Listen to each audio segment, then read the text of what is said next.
नमस्कार, आप देख रहे हैं स्पेशल रिपोर्ट और मैं हूं आपके साथ आयुषी गुप्ता। चलिए रुक करते हैं खबरों की ओर। इजरायली सेना अब ऐसा खूनी हमला करने जा रही है जो गाजा पट्टी में सबसे बड़ी तबाही ला सकता है। इजराइल की सेना ने साफ कह दिया है कि अगर हमास ने इजराइल की शर्तें नहीं मानी तो रफा में भीषण हमला होगा। इजराइल की इस धमकी के बाद से रफा में मौजूद करीब 20 लाख फिलिस्तीनियों के जो होश हैं वो उड़ गए हैं।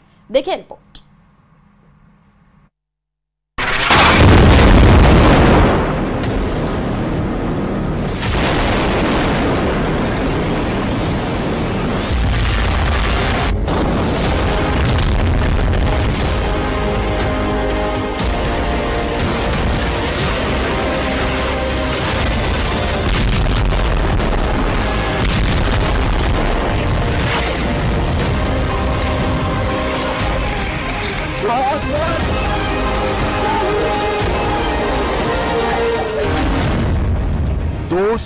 दिन बाद आईडीएफ का ऑपरेशन सर्वनाश।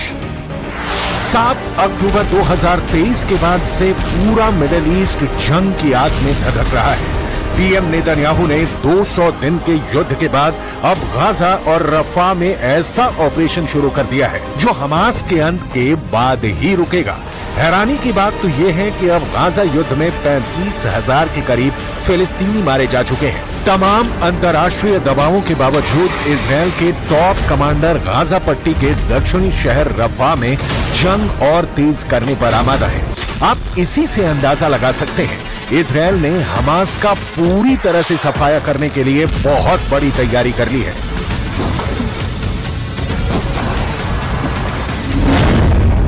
हमास के अंत का आखिरी अल्टीमेटम। इजराइल ने हमास को चेतावनी देते हुए कहा है कि उसके पास बंधक समझौता करने का आखिरी मौका है। अगर हमास समझौते पर सहमत नहीं होता है तो फिर उसकी सेना रफा शहर पर हमला कर देगी। इधर मिस्र ने चेतावनी दी है कि अगर इजराइल ने खूनी हमले शुरू किए तो यह पूरे मिडिल ईस्ट के लिए बेहद खतरनाक साबित होगा। इजराइल ने मिस्र पर दबाव डाला है कि वो हमास को तुरंत समझौते के लिए तैयार करे, वरना 20 लाख की आबादी वाले रफा शहर में इजराइल अंधाधुंध हमले शुरू कर देगा। שחרור החטופים הוא בעדיפות ראשונה מבחינתנו, החטופות והחטופים, ואם תהיה אפשרות לעסקה, אנחנו נעשה עסקה. אם תהיה עסקה, אנחנו נעשה פעולה, חד וחלק. אנחנו נעשה כל מה שניתן כדי להחזיר את החטופות והחטופים, מבלי לפגוע בהישגי המלחמה, שחיילים הקריבו את עצמם, ונפלו חלל, ונפצעו, והמילואים, וכל העם התגייס. כלומר, כל מה שאפשר. 7 अक्टूबर के बाद सबसे बड़ा युद्ध। इधर हमास के लड़ाके अभी भी इजरायली सेना पर गाजा पट्टी और रफा के इलाके से हमले करने में जुटे हैं। सुरंगों का नेटवर्क अभी भी मौजूद है जहां से हमास के लड़ाके हमले कर रहे हैं। अब सवाल उठता है कि 200 दिन की जंग के बाद भी हमास अभी तक इजरायल के सामने घुटने क्यों नहीं टेक रहा है। इसके पीछे हैं हमास के वो नेता जो आखिरी सांस तक इजरायल से जंग करने पर आमादा है। हमास के जिंदा 4 टॉप कमांडरों की वजह से गाजा युद्ध लगातार 200 दिन से चल रहा है। हमास का शीर्ष नेता इस्माइल हानिया है जो अभी तक जिंदा है। दूसरे नंबर पर याया सिनवार है जिसे खान यूनुस का कसाई कहा जाता है, जो सुरंग युद्ध में बेहद माहिर है, वो भी अभी तक जिंदा है। तीसरे नंबर पर मोहम्मद देईफ है जो हमास आंदोलन की सैन्य शाखा ईज अल दीन अल कसम ब्रिगेड का चीफ है और अभी तक जिंदा है। और चौथा है हमास का नेता खालिद मेशाल जो हमास की विदेश में राजनीतिक ब्यूरो का प्रमुख है, जो जिंदा है। यही वजह है कि अब इजरायली सेना इन टॉप कमांडर्स को मारना चाहती है, लेकिन दिक्कत यह है कि हमास चीफ हानिया कतर में छिपा बैठा है, जबकि सिनवार मिस्र से सटे रफा की सुरंगों में आबादी वाले इलाकों में छिपा बैठा है। इजरायल इसलिए बार बार कह रहा है कि रफा में हम ऑपरेशन करने जा रहे हैं। इजरायल दिसंबर 2023 तक गाजा पट्टी में 29,000 से ज्यादा बम बरसा चुका है, जिसमें गाजा पट्टी में मौजूद 70% से ज्यादा इमारतें पूरी तरह से तबाह हो चुकी हैं। कुछ दावों के मुताबिक हमास की 80% सुरंगें इजरायल की भयानक बमबारी में तबाह हो चुकी हैं, लेकिन रफा में मौजूद हमास की सुरंगों को तबाह करना इजरायल के लिए बहुत बड़ा सिरदर्द है, क्योंकि सुरंगें ठीक घनी आबादी के नीचे हैं। अगर यहाँ पर इजरायल 3-3 हजार किलो के बम गिराता है तो यहाँ पर हजारों लोग मारे जाएंगे। जरा इस एनिमेशन से समझिए कि क्यों रफा में इजरायल ऑपरेशन को खूनी युद्ध कहा जा रहा है। गाजा पट्टी के दक्षिणी शहर रफा में इजरायल बड़ा ऑपरेशन करने जा रहा है, जिसकी वजह से 23 लाख की आबादी वाले इस इलाके में भयानक खून खराबा होगा। यहाँ हमास के लड़ाकों से ज्यादा आम इंसान मारे जाएंगे। अभी एक हफ्ते पहले रफा में हुए इजरायली हवाई हमले में 22 लोग मारे गए थे, जिसमें से 18 बच्चे और महिलाएं थी। इसीलिए कहा जा रहा है कि अब रफा में दुनिया वो खूनी मंजर देखने जा रही है जिसकी कल्पना करना भी मुश्किल है। वहुना अक़ूल लकुम मा यजरी फी गज़्ज़ा व मा सयजरी खिलाल अल-अय्याम अल-क़ादिमा हुवा मा सतक़ूम बिही इस्राईल मिन इज्तियाह मदीनत रफ़ह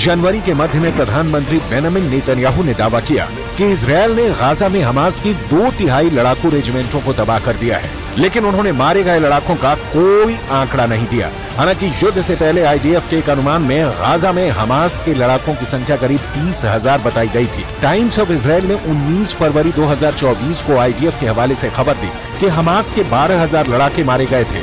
युद्ध के शुरू होने के बाद के आंकड़े बताते हैं कि गाजा पट्टी में मारे गए लोगों में कम से कम 70% महिलाएं और बच्चे हैं।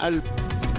पश्चिम की एक मीडिया रिपोर्ट के मुताबिक एक शीर्ष इजरायली अधिकारी ने कहा कि मिस्र पर समझौते के लिए दबाव डालने को तैयार है, लेकिन इजरायल की ओर से रफा में आगे बढ़ने के इरादे गंभीर हैं। इजरायली अधिकारी ने कहा कि इजरायल हमास द्वारा किसी भी देरी के लिए सहमत नहीं होगा। इजरायल की सेना ने रफा शहर के करीब दर्जनों टैंक और बख्तरबंद वाहन जमा कर दिए हैं। इधर मिस्र ने चेतावनी दी है कि रफा के हमले में मानवीय स्थिति के साथ साथ क्षेत्रीय शांति और सुरक्षा पर विनाशकारी परिणाम हो सकते हैं।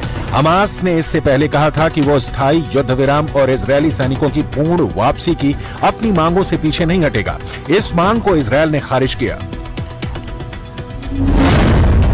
क्योंकि हमास नेता याह्या सिनवार बंधकों को मानव ढाल के रूप में इस्तेमाल कर रहे हैं, जिनके बारे में माना जाता है कि वो एक सुरंग नेटवर्क में छिपे हुए हैं। सूत्र ने बताया कि इजरायली सेना के रफा में जाने से पहले हमास के लिए ये आखिरी मौका है। वो या तो डील को मानेंगे या फिर उनको रफा में हमला देखना होगा। इजरायल का कहना है कि 7 अक्टूबर को अपहृत 129 बंधक अब भी कैद में हैं। गाजा के 20 लाख से ज्यादा लोगों ने भागने के बाद यहाँ शरण दे रखी है। इजरायल काफी समय से इस बात पर जोर दे रहा है कि वो मिस्र की सीमा से लगे शहर रफा पर जमीनी हमला करेगा, क्योंकि हमास की आखिरी बटालियन यहीं पर छिपी हुई है। ऐसा दावा किया जा रहा है। अब देखना होगा कि क्या इजरायल रफा में आखिरी हमला करके हमास का पूरी तरह से सफाया कर देगा या फिर रफा पर हमला पूरे मिडल ईस्ट को खूनी जंग में झोंक देगा।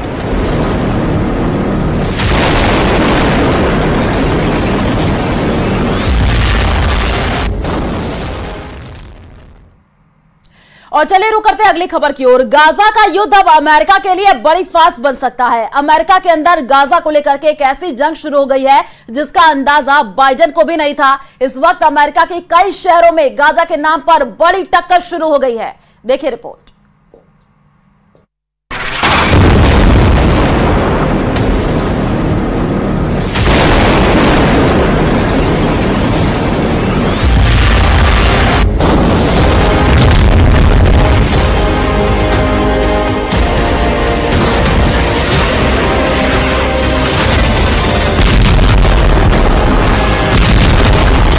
इजरायल का बम गाजा में फटता है,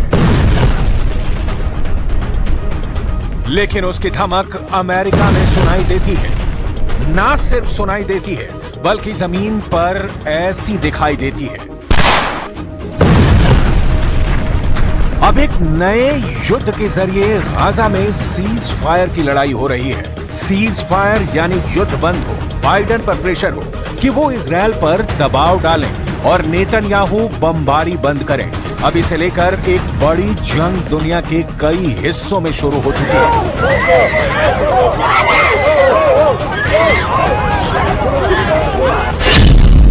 कहा जा रहा है कि गाजा का युद्ध अमेरिका में पहुंच चुका है। गाजा को बचाने के लिए अमेरिका में जंग शुरू हो चुकी है। इस जंग में अमेरिका के विश्वविद्यालय बैटल ग्राउंड बन चुके हैं।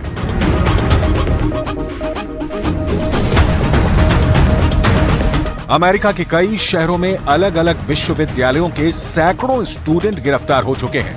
हथकड़ियां लगाकर सबको हिरासत में लिया जा रहा है। सड़कों और चौराहों पर प्रदर्शन हो रहे हैं।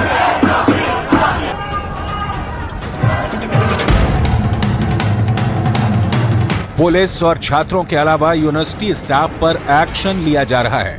ये अटलांटा है और यहाँ पर छात्रों पर पुलिस की कार्रवाई की तस्वीरें विचलित भी कर सकती हैं। हंगामा और बवाल बहुत ज्यादा है। इनकी डिमांड है कि गाजा युद्ध रुके, पश्चिम एशिया में लगी आग बुझ This is insane. I just saw police use unnecessary violence for peaceful protesters. I saw police knock students to the ground. Clearly you see a bunch of arrests going on. People were pepper sprayed. This is a school. Like, why is this happening? हंगामा America के शहरों में जारी है। आग Israel की सड़कों पर भी लगी हुई है। एक तरफ अमेरिका का ओहायो है, दूसरी तरफ इजरायल की राजधानी तेल अवीव है। दोनों तरफ तनाव फैला है, दोनों तरफ फसाद जारी है, दोनों तरफ भीड़ अपने देश के पुलिस के साथ जूझ रही है।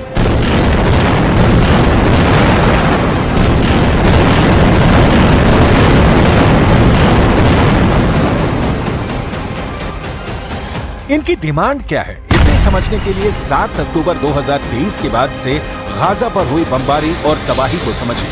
गाजा पर गिरे हर बम ने जान ली है। एक नहीं, दो नहीं, बल्कि हर बम ने 10-10 जान ली है।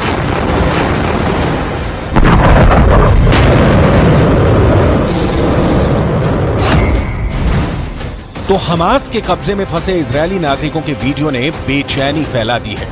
इन तस्वीरों को देखकर पूरी दुनिया पूछ रही है कि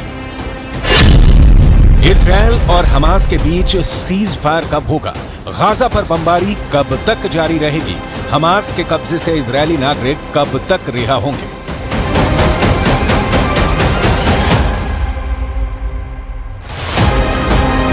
अमेरिका में यूनिवर्सिटी के स्टूडेंट ये युद्ध लड़ रहे हैं और पुलिस उन्हें रोकने के लिए केमिकल स्प्रे कर रही है। कुछ पर टेजर गन चलाई जा रही है, यानी करंट वाले पिस्तौल। लेकिन अमेरिका में बाइडेन के खिलाफ यह विरोध रुकने का नाम नहीं ले रहा। अमेरिका के बॉस्टन में नॉर्थहैम्पटन यूनिवर्सिटी के छात्रों ने कैंप लगाकर गाजा के समर्थन में प्रदर्शन किया तो करीब 100 लोग हिरासत में लिए गए। इनमें ज्यादातर छात्र और छात्राएं ही हैं। कई जगह आंसू गैस के गोले छोड़कर इस विरोध को दबाने की कोशिश हुई। अमेरिका के इंडियाना में ब्लूमिंगटन नाम का शहर है और यहाँ इंडियाना यूनिवर्सिटी में 23 लोगों को गिरफ्तार किया गया। एरिज़ोना स्टेट यूनिवर्सिटी में करीब 70 लोग गिरफ्तार किए गए क्योंकि यहाँ भी तंबू लगाकर गाजा में सीज फायर की मांग की गई। फिलिस्तीन के समर्थन के साथ यहाँ इजरायल के बंधकों की भी बात हो रही है और उनकी रिहाई के लिए भी अमेरिका पर दबाव डाला जा रहा है। When we see what's happening in the United States and now in Australia, we keep going and we hope that it'll take off in France too, because universities really have a role to play in what's happening in Palestine and the genocide which is underway. सबसे बड़ी बात यह है कि पूरी आजादी के साथ अपनी आवाज उठाने के लिए जिस अमेरिका के लोकतंत्र की तारीफ की जाती है, वहां यूनिवर्सिटी के स्टूडेंट्स पर लाठी डंडे और आंसू गैस सब कुछ छोड़े जा रहे हैं। उनको गिरफ्तार किया जा रहा है। पिछले 10 दिनों में अमेरिका की Yale University, University of Southern California, Vanderbilt University और यूनिवर्सिटी ऑफ मिनेसोटा में काफी हंगामा हुआ है। इन विश्वविद्यालयों की इमारतों को प्रदर्शनकारियों ने घेर लिया। इस वजह से कई प्रोग्राम कैंसिल करने पड़े, पुलिस बुलाई गई और फिर अमेरिका को बदनाम करने वाली तस्वीरें पूरी दुनिया में छा गई।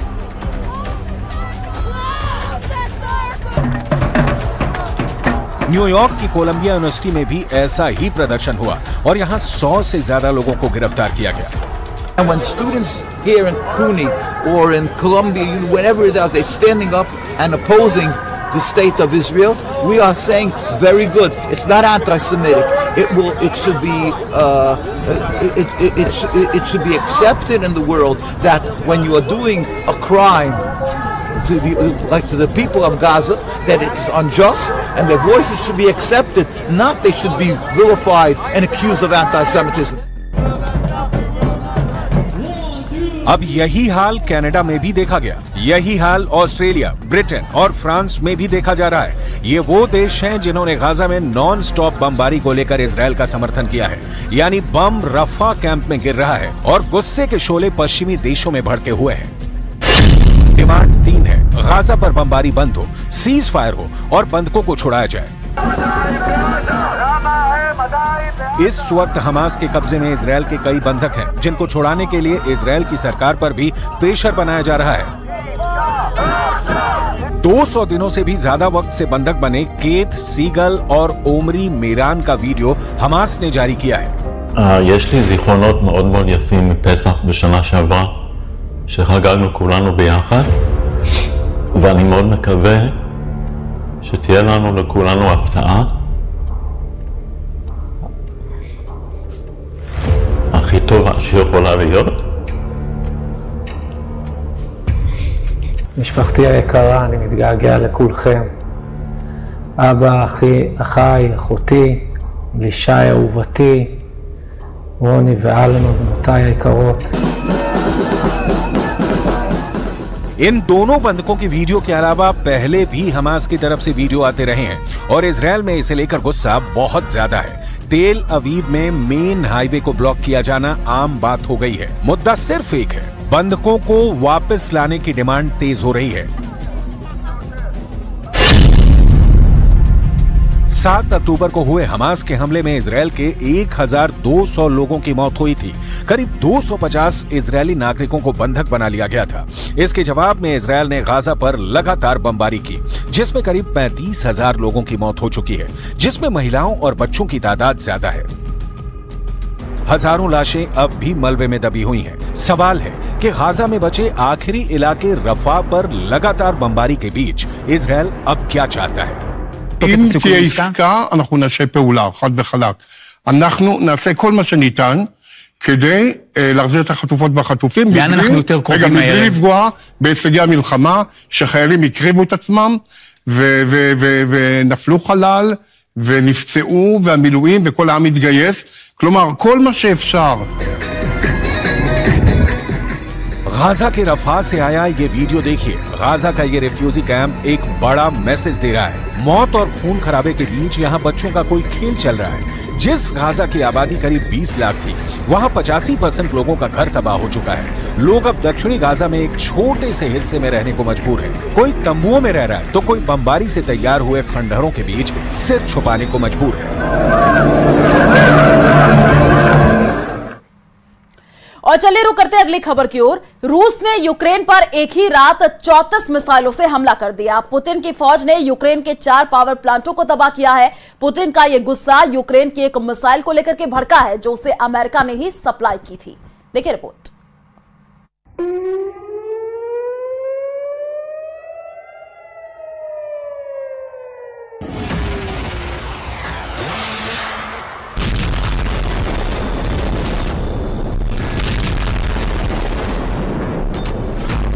चौंतीस मिसाइल हमलों से यूक्रेन धुआं धुआं।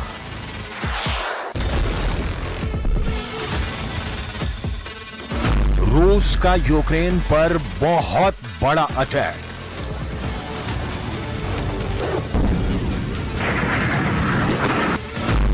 यूक्रेन के 4 पावर प्लांट हुए तबाह।